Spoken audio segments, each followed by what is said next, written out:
Olga Syaputra. Semasa hidupnya, ia adalah satu dari sekian banyak komedian muda yang sukses meraih popularitas hingga berhasil mengangkat harkat dan martabat keluarga.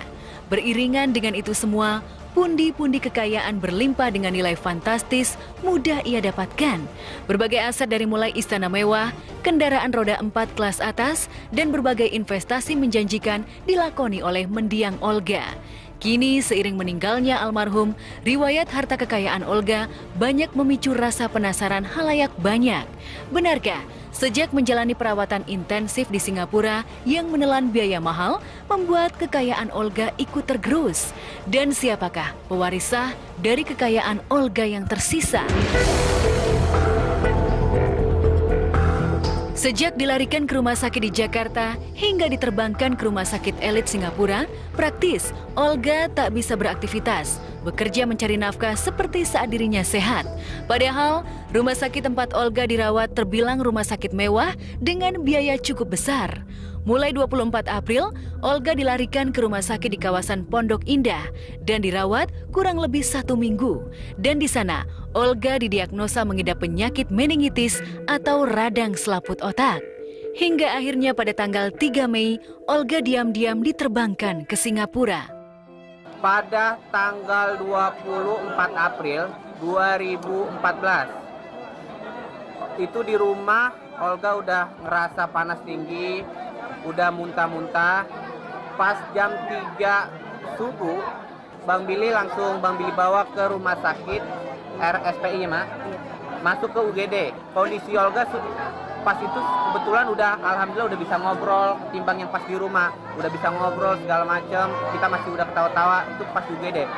Selang sehari 2 hari, nggak tahu kita Olga dimasukin ke ruangan rumah sakit RSPI untuk perawatan dan akhirnya Olga dirawat. Olga terkena penyakit meningitis atau radang selaput otak gitu. Pas di rumah sakit, kondisi Olga semakin hari semakin menurun. Akhirnya kita merembuk nih keluarga, Bang Billy pribadi, Mbak Vera sebagai manajemen, teman-temannya Olga. Sekarang gini deh, kita bawa aja ke rumah sakit di luar negeri. Siapa tahu kan kita ikhtiar, siapa tahu kan lebih baik, lebih bagus. Tanggal 3 Mei Olga sampai di Singapura. Itu keadaan Olga bener-bener lagi turun, lagi down, kondisi lagi tertidur. Jadi di situ perlu perawatan khusus, dimasukin di ruang ICU Singapura.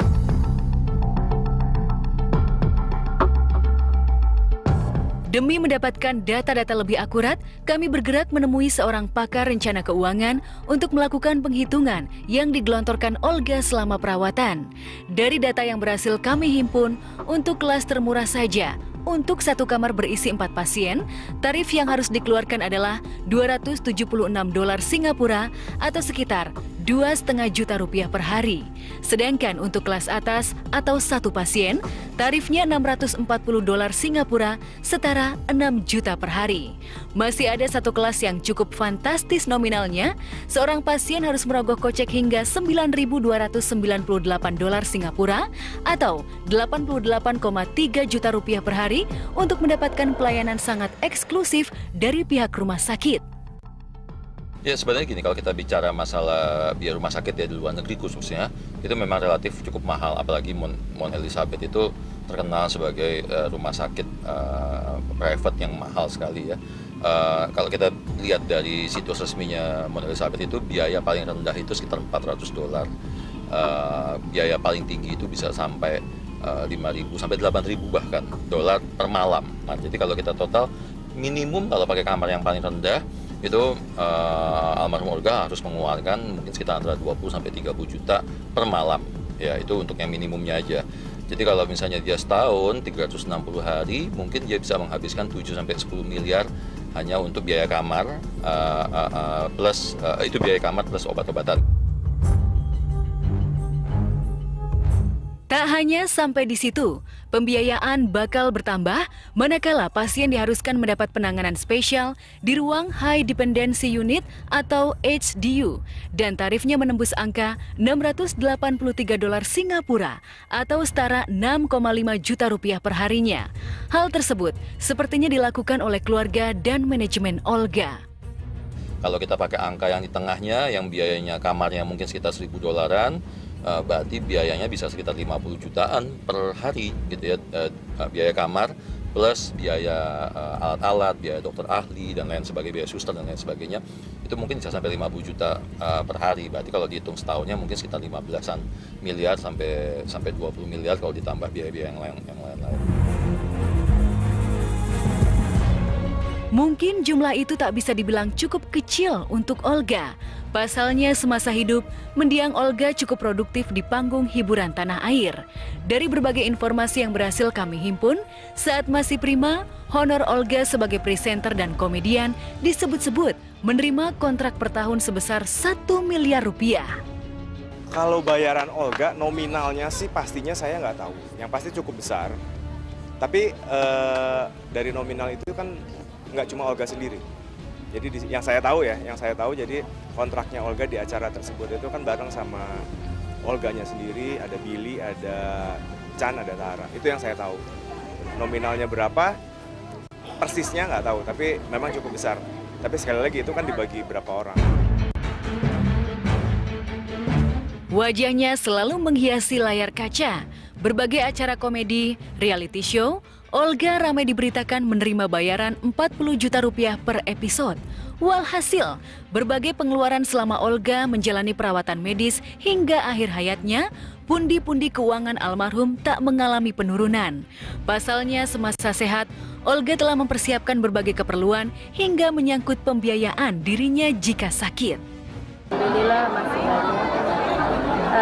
Untuk Olga itu sudah, kalau dibilang memang sudah mempersiapkan lah. Dia segala sesuatunya memang buat keluarga.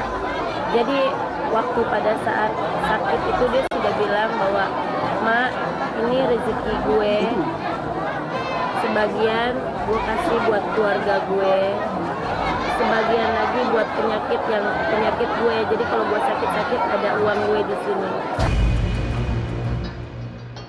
Terlepas dari kondisi keuangan almarhum, pemilik nama lengkap Yoga Syaputra itu ternyata memiliki sumber keuangan lain selain dari industri hiburan.